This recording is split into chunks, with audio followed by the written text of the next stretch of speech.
مرحبا بكم في قناة تجاربي.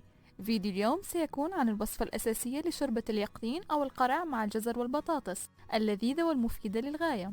سنحتاج إلى 3 أكواب من اليقطين المقطع، بصلة واحدة، حبتان جزر، حبة بطاطا، لتر ونصف أو 6 أكواب مرق دجاج أو لحم حسب المتوفر.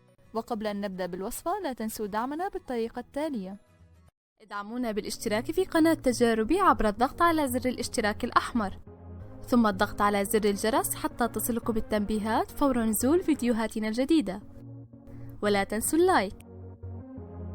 سنبدأ بإضافة ملعقتان زيت نباتي، ثم نضيف البصل وورق الغار، نحركه قليلا حتى يدبل البصل، ثم نضيف البطاطس، الجزر، نحرك، ثم نضيف اليقطين أو القرع حسب ما تسمونه، ونترك الخضروات لبضع دقائق، وأخيرا نضيف المرق. نحرك المكونات مع بعضها ونضع الغطاء على الطنجرة ونترك الشوربة حتى الاستواء لما يقارب من 20 إلى 30 دقيقة.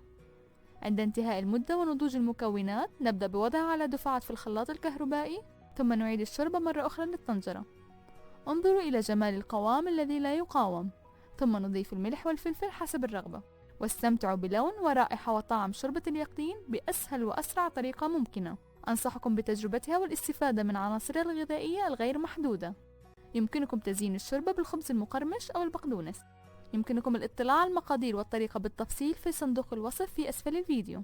وإذا عجبتكم الوصفة لا تنسوا دعمنا باللايك والاشتراك، وأن تشاهدوا الفيديوهات السابقة الظاهرة أمامكم. شكرا لمشاهدتكم وانتظروني في فيديوهات جديدة.